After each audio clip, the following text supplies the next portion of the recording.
we're going to be talking about some of the management theories that are really the foundation to an awful lot of the different practices we're going to learn in this course when it comes down to how to lead people, how to manage people, how to get the details, how to move things forward. Foundational to a lot of this is something that we really is years old, over a century. We called it scientific management. And if you look at probably the most modern purveyor of this is Peter Drucker. Peter Drucker had a lot of ideas. People thought he was a little bit nuts here in the United States.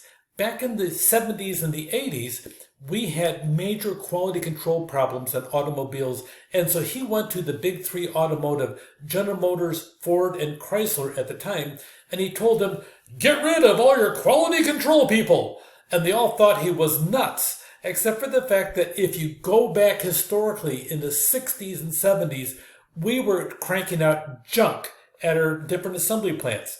I kid you not, there were cases where on a Friday somebody felt that they wanted to sit down and have some fun. They would put an empty beer bottle or an empty soda bottle into the door panel of a car and put something over the top, trying to see if the quality control people would catch it. In the meantime, the quality went way down. Oh, but wait a minute. There is another country called Japan. Japan was gobbling up market share left and right because they had a whole different cohesive aspect, and they paid attention to quality control to the nth degree. The Japanese automotive industry started gobbling up American share, and America got continually worse, and so he came up with his proposals. Ended up, the Japanese says, "Peter, come on over here." Peter went over to Japan, and they listened to him. They got rid of all the quality control people because Peter felt that quality should be at the forefront of every single worker. They installed the magic button. A worker, if they felt the quality was being poor and coming from down the line, they could walk over and push the button and stop the line. You know what? It sounds nice in this context, but that means one worker had the power to turn off the work for 150 people, just an hourly worker. Pretty impressive, and it worked well. The Japanese auto industry thrived and became a serious threat to the economic well-being. As a matter of fact, with that and a couple other things, Toyota is now the #1 world automotive producer based upon the fact they crank out a pretty good product. That all came from the roots of them adopting the concept of scientific management from Peter Drucker. Here's a whole different system of the different aspects of how we've gone through from the classic aspect, which we're going to talk about right now, the behavioral perspective, we'll talk about that later, quantitative systems, contingency, as well as contemporary about what we're doing today in management. Probably one of the biggest founders of scientific management was a guy named Taylor. You have Taylor, Fayol, Weber. If you look on that, they took a mechanistic approach to management. By mechanistic, it's look at the things that we do. Click, click, click, click, rather than the people that were involved. So you have the mechanistic perspective, and later on we'll talk about the organic perspective, which is very different. So mechanistic, you're dealing with exactly the same thing over and over again. When you go into your favorite burger joint or taco joint, and it's a chain, you hope that you walk up to the counter and you want to order 3 tacos the same way that you're used to having them in your home. In my case, my home is Orange County, California. So I'd like to sit down and walk into a taco joint over on the East Coast that with the same name on it, and when I want to get a taco the way I like it to be exactly the same as I want there. I don't want creativity on my taco at a fast food restaurant. I want to order what I want to order. I want to order the same thing. That is mechanistic because of the fact that I don't want creativity in my taco. I want a taco exactly how I want it that I do back home. Mechanistic. If I wanted to go to a restaurant and I had a highly creative one, I'd be paying a premium dollar, and I would be getting something, hopefully, that the chef, I could have some control over, and they could make it something different in the process. That would be organic. So the mechanistic perspective, when you look at it, they want to find the most effective way of getting the work done. The time, exactly how many seconds is that over here? Click. They're watching the stopwatch. They want to see how you're doing it. Are you grabbing it over here? Are you bending over and picking something up where you can hurt your back? You don't want to have that happen. All of a sudden you have a workers' comp issue that you have over there. So maybe if we raise the table where the box is at, you can just go from here to here and not worry about hurting your back. Let's look at the rules of work. What is that involved with over here? They studied all the different details of what work was really involved. It's a huge step. We still use a lot of the different things that Frederick Taylor introduced into us today. And then they studied here's the 4 principles. They studied how the job performed. They gathered time and motion study. We'll look at the Gill breath in just a minute. Codify the best method into rules, and then choose the workers whose skill matches the rules. Now, here's an example. If part of the job is to reload a copy machine and you got to pick up a 30-pound box of paper, let me give you a clue. You have to be able to pick up a 30-pound box and carry it several feet. If you can't do that, you don't qualify for the job. And I realize that sounds pretty simplistic, but a lot of people, they have different thoughts as to what exactly, I may not feel right carrying that 30-pound weight. I'm sorry, it's the job. It's called work, not fun. Work. That being said, so choose workers whose skill matches the rules, and then make certain that you establish a fair level of job performance. Here's what I'm expecting from you, and by the way, here's the pay. If it's low level, low pay. High level, high pay. If it's executive level, executive pay. You have different aspects of it, and here's the 4 key principles. You have that, evaluate it scientifically, study each part, choose the right workers, give them training and incentives to do the best tasks with proper work methods, and then use the scientific principles. Then along came a couple called the Gilbreths. You can see that they like to have children. So they have a huge number over there as well. But the reality is they identified 17 motions. Could you imagine the detail they did in studying different aspects of the entire workforce?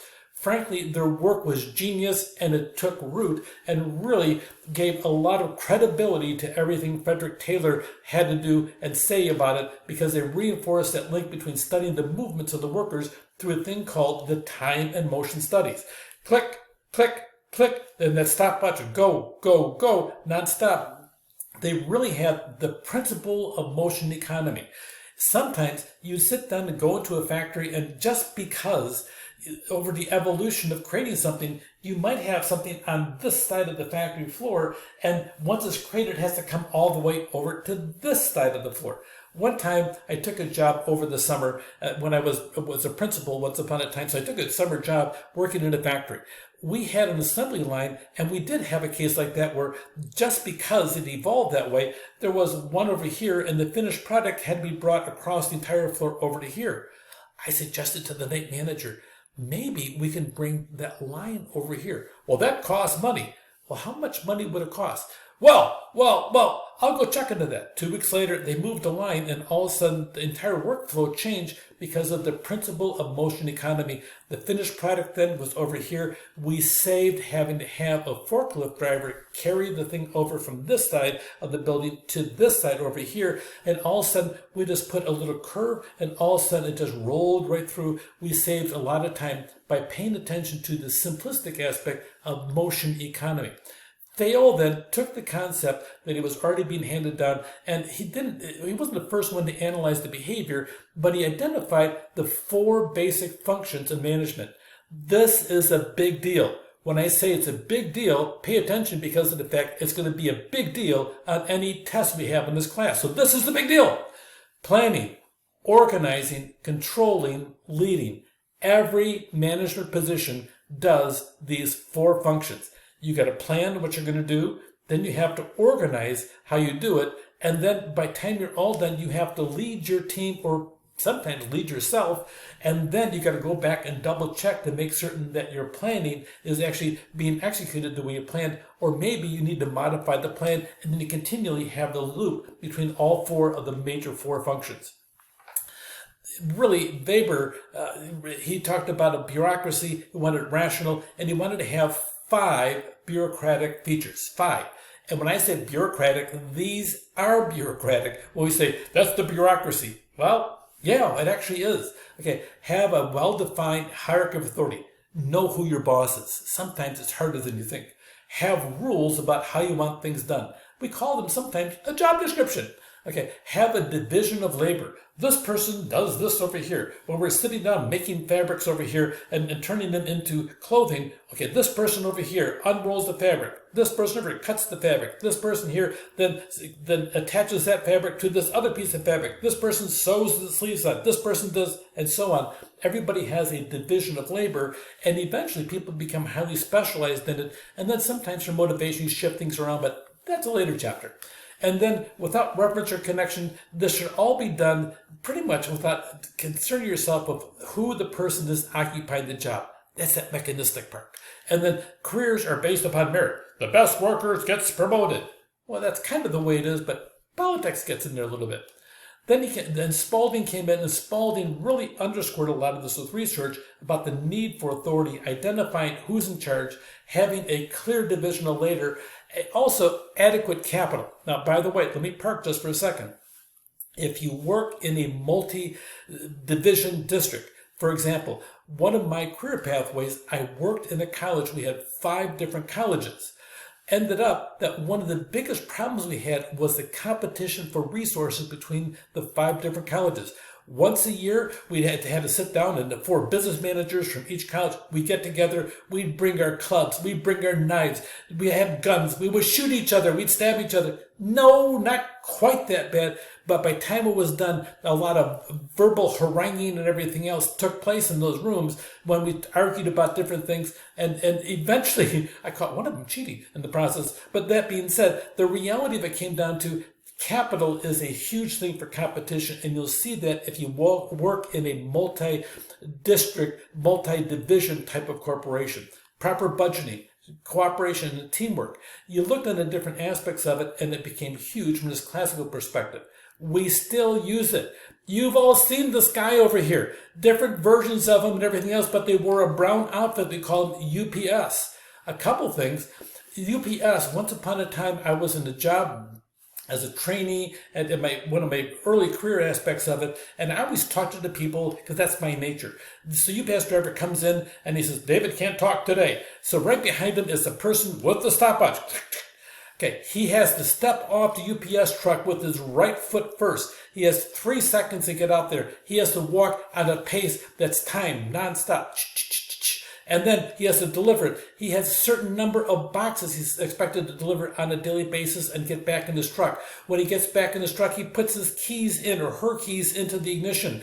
The keys are to be held in the right hand. They're to be inserted teeth up with the middle finger in the process over here. They have specific things. It's called scientific management. It is alive and well today, and it all comes from the early work of all the ones we're talking about here. Scientific management, time, methods of work, rules of work, and always know those 4 functions: planning, organizing, leading, measuring in the process. The 4 different functions of management.